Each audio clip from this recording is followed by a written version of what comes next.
Hello, and thank you again for joining us today. I'm Nathan Rolfe, the President of the Association of U.S. Cyber Forces, and your host for this segment.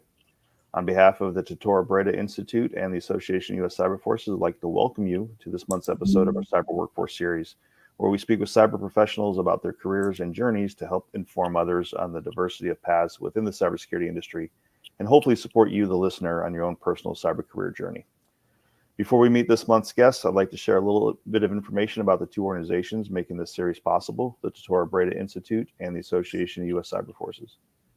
The Tortora Brayda Institute was created to promote collaboration across public and private sectors with a focus on business, culture, and diversity. Tortora Brayda looks to reshape and develop collaboration and partnering practices with a view to improving and securing businesses and economies. A core concept of the Institute is their think tank for partnerships in AI and cybersecurity. The think tank has allowed Tortora Brayda to bring together experts and leaders from the public and private sectors and academia all around the world to reshape and develop collaboration and partnering practices while embracing the most critical technology growth. If you are not currently a member of the Institute, we invite you to visit their website at www.tortorabrayda.org to learn more and see how you can participate. The Association of U.S. Cyber Forces is a nonprofit professional association that provides the voice for members of the cyber workforce who serve in the military, government agencies, and industry on specific cyber issues impacting national security. AUSCF is an advocate for positive change to policies and programs that better serve their membership and help minimize gaps between the private and public sector cybersecurity efforts. If you'd like to learn more or join AUSCF, please visit our website at www.auscf.org. Today's guest is Rush Rao. Rush wears several hats as a cyber risk strategy lead with EdgeSource Corporation and a host lead with an Air Force cyber protection team. He has over 16 years of experience leading complex cybersecurity operations. In his civilian role, he develops in-depth threat profiles using advanced tools and methodologies to detect and analyze sophisticated threats, helping to enhance the security posture of his clients.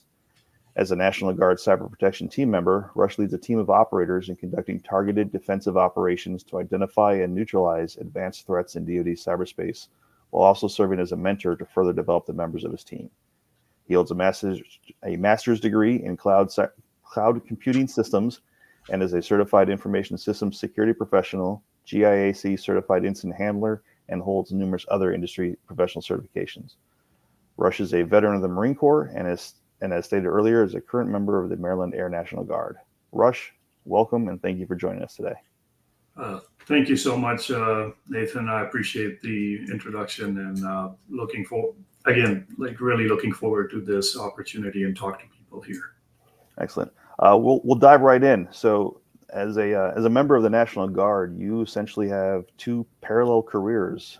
Can you tell us a little bit more about what you do in both your civilian job and in your Guard job? Absolutely. I'll start with the Guard job first.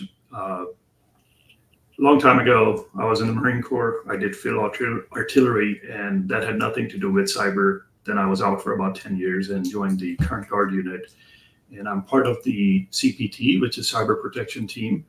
And my unit is specifically a hunt unit. So we look for bad guys, girls into different networks and systems across the DoD. For civilian side, I basically bring my expertise from the Guard and use all that knowledge and training and experience, bring it into my civilian world and provide basically an overall strategy for cybersecurity and risk management and just kind of like a cyber PM, but more technical side, if that makes sense. Okay. So you mentioned it, Marine Corps artillery is a far cry from cybersecurity. How did you go from one path to the other over time? Yes, so that's a great question. So artillery, when I joined the Marine Corps, I had no clue what I was doing. So I called the recruiter, the 1-800 number, recruiter called me, went to the recruiting office, signed, and they said, "You're artillery." And I said, "Okay." So I did 6 years with that. I was deployed to Iraq once. When I came back, I decided to step back and finish my computer science education. And I was out for about 10 years, but I was in the reserve, so I was able to go to college while do the artillery at the same time. And one of the class that I took was LAMP, which is Linux, Apache, MySQL, and PHP. And that was the first time I got introduced to Linux properly. And the professor had another new course that he was teaching was ethical hacking. And I did not know anything about it. I was very curious. That was really long time ago, I think maybe 2001 or something. And since then, I was curious about it. I installed Linux right away when I went home and kept playing with it since then. And now I'm here. There's a lot of different steps, but we'll talk more about that as we go through. What's your favorite flavor of Linux? I'm going to stick with something simple and say Ubuntu because I actually put my dad on it too. And I've installed it on so many different computers. I know people will think it's too basic, but it works. And there's a lot of support. And that's what I got introduced to first. So I'm very, hold it very dear and near to my heart. Fair enough. So while you were in the Marine Corps going to college, that's where you kind of got some of the introduction to this. Was this a path or a career that you sought out, or is this something that you kind of fell into through exposure? So I'm going to go back even a little further. My parents, grandparents, everybody wanted me to do something to do with medical field, and I hated it. So I picked computer science. And I started in a community college with computer science, then went to a 4-year university for computer science. In between, because of the Marine Corps, the boot camp and the MOS school and everything, I had to take some breaks. And then the deployment, I had to take a break. So computer science eventually led me to the Linux class, which led me to there's something called ethical hacking. And I was like, oh, that sounds really, really awesome. And I started learning slowly from that point onward. One of the big things I did was the Wi-Fi in the house was never working great. So I started tinkering with it. And the more I tinkered, the more curious I got. And I kept diving into different rabbit holes at that point. And that's how I was like, oh, I love this. I can do this all day, every day. That's awesome. A real passion. So you mentioned basically a 10-year break between the Marine Corps and the National Guard. What drew you back into the Guard? So I always wanted to continue and finish my 20 years because so I'm Indian and then came to US, and you don't see that many Indian people doing 20 years in the military. So I want to do it. So I always wanted to do it. It just didn't want to do it as a artillery. Even though I loved artillery, I just didn't want to continue 20 years of it. So I was out and I kept searching. Eventually I found this unit and I was like, okay, this is it. So continued to this unit after 10 years. It was now or never at that point, because if I had waited a little longer, it would have been very hard to come back. Okay. Did you, were you searching specifically for a military career that would actually allow you to use that computer science, that civilian experience? Yes. So 2004 December is when I came back from Iraq, and I knew I wanted to sign up again. I wanted to do something to do with computers. I didn't know cyber really at that time, that there's such thing as cyber, but I was going to school for computer science initially. So I kept looking, and the more I dig, I found that, hey, there's something called Air National Guard. I was like, I didn't know that. And then found this unit, and it was a long process, but I was able to go through all the hurdles and eventually join the unit. Excellent. Let's focus on the civilian side a little bit more. Can you kind of walk us through what does a typical day look like for you, or is there even a typical day? So there is a typical day, which is I go to work and check my calendar and look at my emails. That is the first thing, because whether you like it or not, cyber has lots of meetings, especially with a lot of people working remote and not working in the same location as you. You are going to have to be ready to figure out what's happening that day. Some of the meetings I might be leading, some of the meeting I might be reporting. So I need to make sure I have the right questions that I'm going to ask my team, or I will provide what I was supposed to deliver to the customer. So that is the most typical day, is at least few meetings, get ready for them, and then get ready for next day. I know that's sounds boring, but there's a lot more involved in between, which we'll talk further. All right. So as you're going through there and what those different things are that you do in your job every day, what would you say some of the coolest aspects of it are? Absolutely. So one of the big things I had opportunities in past 10 years or so to look at is what is a better secure way to build our architecture, the networks, the systems, whatever it is, so that we can defend ourselves. As I said, I'm part of CPT, Cyber Protection Team, Hunt Unit. It's all defense. And at work, majority of the stuff I do is defensive side. So let's say the recent event CrowdStrike happened, and what would be the lessons learned? So you will go through the steps, what went wrong, what could have been prevented, and what can we do better? That is almost every day my job that includes something like that, that how do we make ourselves better, and how do we not forget what happened in past so that we can avoid those mistakes again going forward. Have you found that there is a lot of forgetting in this industry, or are your clients? Unfortunately, yes. People forget. There are budget cuts. People get complacent, and there are times, hey, we need to get this done, and because of time, budget, manpower, there's just not enough, and you have to cut corners, unfortunately. And that's where people like me come in, and we say, hey, if you're going to cut corners, what's the best way? What's the best bang for the buck? And that's where I love my job, because I have to come up with scenarios which will limit the exposures with whatever we have to work with.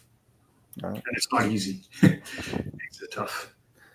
So we talked about what the parts of your job that you love is. On the flip side of that coin, is there anything that you don't enjoy? It's just a necessary evil of the work. Absolutely. So as I said, meetings, even though they're part of work, some days it's just, I remember I used to have a schedule where I think it was Thursdays. I had 6 meetings, and there's barely any time to eat lunch or do anything else in between. Those are the days I don't like, because there are ways you can avoid some of them, but unfortunately, it's just I'm still looking for a solution. So if someone has a good idea how to fix that, let me know, and I will implement it. Take all the chairs out of the conference room. That could work. I think Google did that, didn't they, at some point?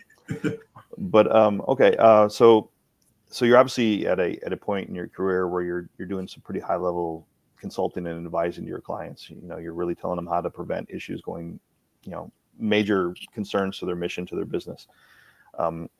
To get there and to be one of those top performers, what kind of traits, skills, knowledge would you recommend that somebody develop and cultivate to be at the level that you're at? Absolutely. So it's a long journey. People quite often forget that, hey, you need to put in the work. I got lucky while I was in school. I found this temporary job as a Unix system admin kind of a thing.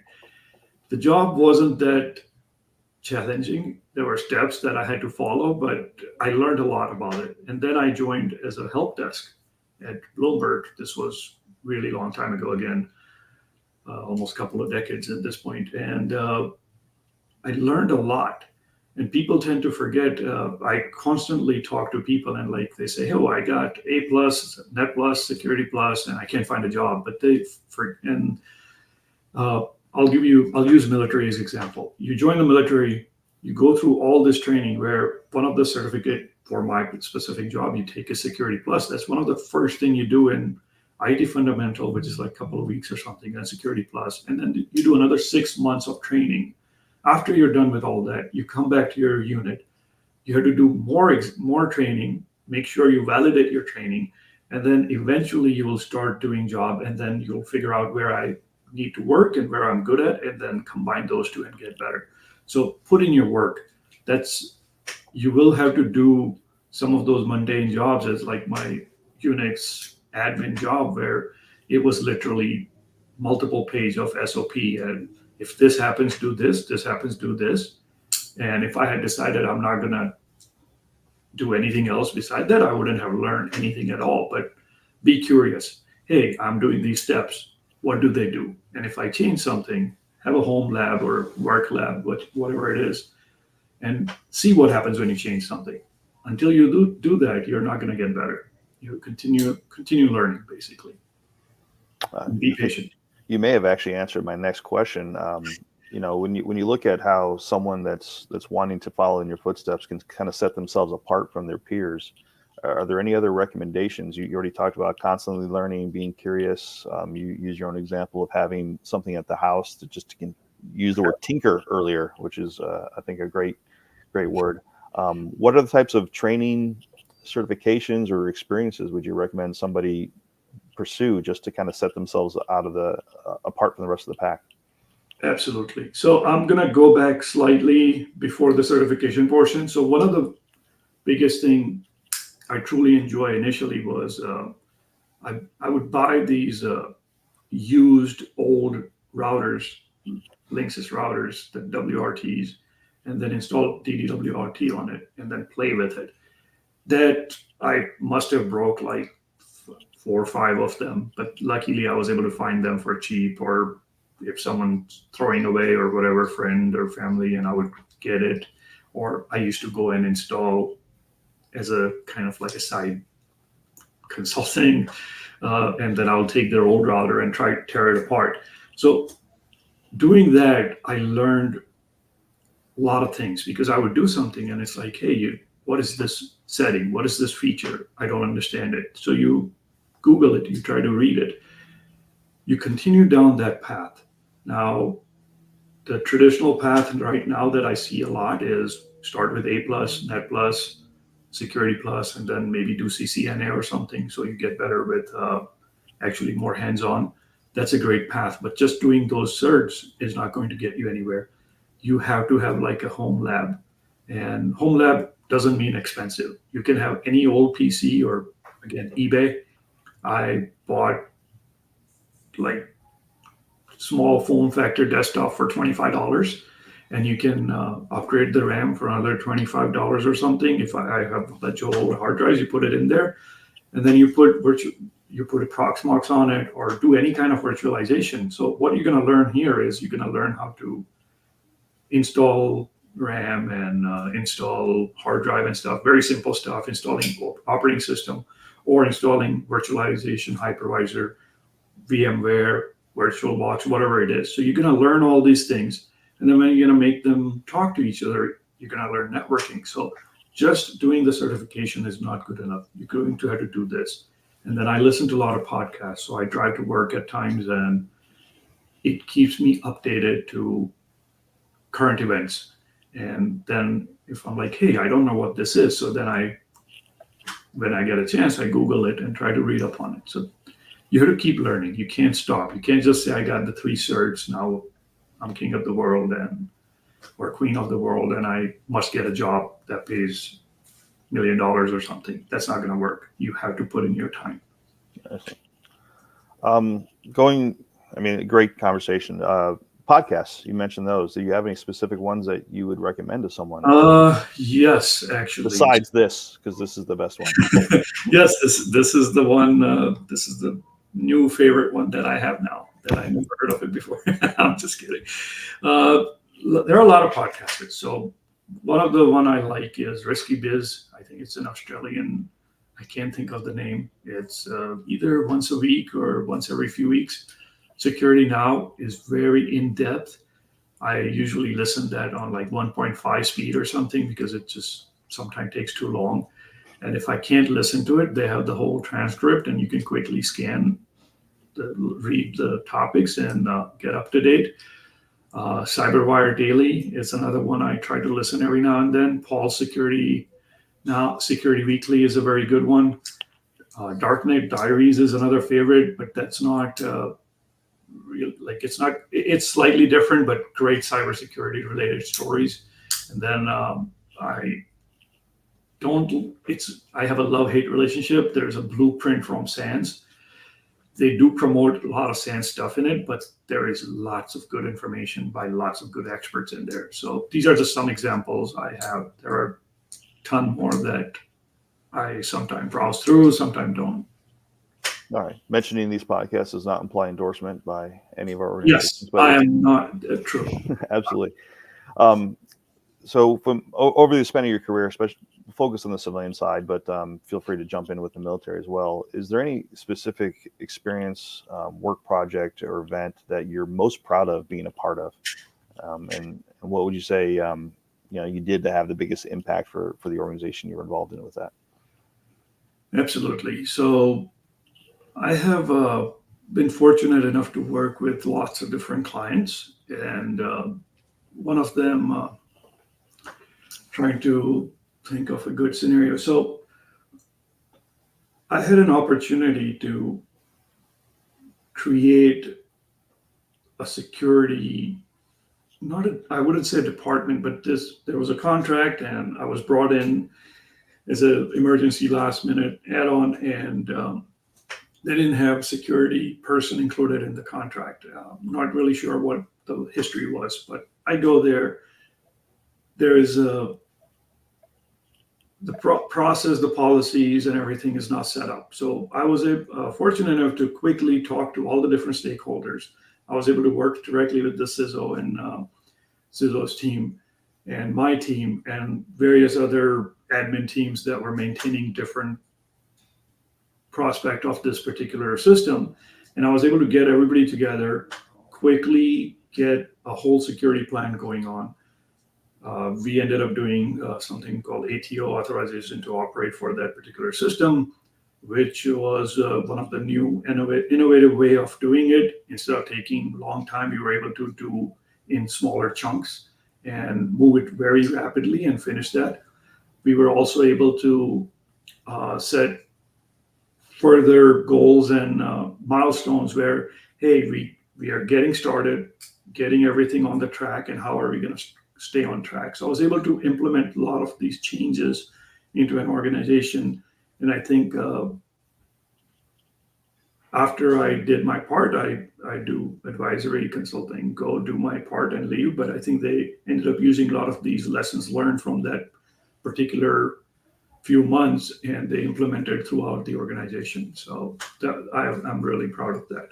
Broad impact. That's good stuff. Yes. Let's before we kill too much of our time, let's circle back around to your military side, your guard work. It sounds like it's quite a bit different. You're on the cyber protection team and the guard, which implies multiple efforts, multiple individuals working the same effort. And your civilian side seems a little bit more, I don't want to say solo, but certainly a smaller aspect to it. What are some other areas where the work differs between your military and your civilian side? So that's a great question. And as you said, civilian side, a lot of time I have to have the answers, and I have to come up with challenging stuff. Military side, I'm not discounting anything out. It's just I have a lot of good friends and co-workers at military that are specialized in different areas. When I'm at work, my team is all, if it's I will use a GRC project, then everybody's GRC related and they're going to do that job. Versus when I go to the military side, there might be somebody who's an expert developer. There's someone who's an expert at Cisco. There's someone who's an expert at Linux. There's someone who's expert at Windows. And we have a host and network team, and you have all these industry experts sitting at one table and working towards one problem. So you learn a lot, you come up with good and innovative ways, and you have a lot to take back home from that experience. All right. We talked about that gap between the Marine Corps and the Guard. You obviously brought a lot of skills and knowledge from your civilian work when you returned to the military and the Guard. Have you seen it work the other way, where you're taking those experiences that you're learning at the National Guard and bringing that back to enhance your civilian work? Absolutely. So Air Force is huge on training. And as I said, one of the first thing for my career field, 1B4, you do is Security Plus. That is the basic. That's where you start. And then you get training for Windows, Linux, Python, Cisco, OCO, DCO, planning, all those things. And then once you finish that training, you get more training. So that training is outstanding. I take all that back. And then I have also done a lot of exercises with military. Some of them I have done, I believe, 3 NATO exercises as well, where you get to work with 20 different countries in one location. So you bring all that back. My civilian side, I would have never got a chance to do those school exercises like that, cyber exercises where you're doing red versus blue. And I've played both red and blue side at times. That's And awesome. yes. I have to ask it, with the experience with NATO, I mean, how are we doing as a country? Are we keeping par? Are we leading the way? Do you not want to say? I understand that too. That's a good question. So one of the first one I did, we were doing remote. And I think we came out of 20, we were second to last as a blue because just we had a lot of technical difficulties. The following year we went, and I think we moved up all the way to like, I forgot, like 4th place or something like that. So we're doing very good. We do have a lot of turnover in military because especially when we do these exercises, sometimes that particular exercise, we had some active duty folks with us and folks from different units. So you gather for a week without knowing the other person and you have to hit the ground running. So those are the challenges you hit, but we are doing pretty good. We are, other partners are doing excellent as well. And you, as I said, you all have this, we all have these little expertise amongst each team member. And I think Guard brings that special perspective of, hey, you have experts in different areas all together at one table. All right. So 1 week exercises, I get those, the normal spiel of a weekend, a couple weeks here and there. But as a guardsman, have you ever had to been deployed or mobilized for a very extended period of time away from your civilian job? And how did that work out? Okay, so I'll try to answer this quick, but there's a lot. I've been, as I said, that training, been to Mississippi 6 months, then go back another training, 3 months, I believe, or 3.5 months. I have done multiple deployments with cyber protection team, and those are roughly, I think, 6-7 months time frame. So all those times you are away from work, you could be away from home, and it does present challenges at times. Bad part, if I'm working on a good project at work, I can't expect them to leave my seat empty for 6 months so someone else fills it. And when I come back, I don't feel comfortable saying to kick out the person who's been doing the job. So I have to find a different project. So it has plus and minus. Plus is I get to work with something new. The minus is I already knew what to do in the old project. Now I had to figure out everything all over again. All right. We're coming up here towards the end of the time. So let me ask this. If you had to do it all over again, I mean, your path is unique. Everyone has their journey. What would you have changed or done differently, if anything? As I said, I learned about Linux first time in that one class. And because once the semester is over, you move to a different class. I wish I had continued with that. And I wish I had paid more attention to networking in college. Because once I ended all that stuff, it took me a while to get up to speed with those things because I didn't pay enough attention. Okay. So networking definitely is an area that, we a lot of times we think about cybersecurity. We're thinking penetration testing, we're thinking security plus, as you mentioned, but that networking piece, definitely make sure that's included in there. Absolutely. All right, awesome. If folks on here that are watching live or later on the recorded would like to reach out to you, are you comfortable sharing LinkedIn or other type of social media? Yes, so I'm on LinkedIn. I think if you search Rush Rao, that is, you should see my picture and I'm there. That's probably the best way I can share right now. Okay, fair enough. I appreciate it. Rush, thank you so much for sharing your experience with us today and with the community. For those that are watching or listening to the discussion today, thank you as well. As a reminder, this discussion will be posted and available via Tortora Brayda and AUSCF's websites and YouTube channels for viewing later. The Tortora Brayda Institute and Association U.S. Cyber Forces are committed to reshaping and empowering a diverse collaboration and developing of the cyber workforce. And you're the reason why we do what we do. So we hope today's conversation has helped you on your cyber professional development path. On behalf of Tortora Brayda and AUSCF, thank you for joining us. Thank you, Rush, both for your service and for being a guest on here today. And we look forward to joining us for the next Cyber Workforce Series discussion. Well, thank you for this opportunity, Nathan. I appreciate it. Thank you.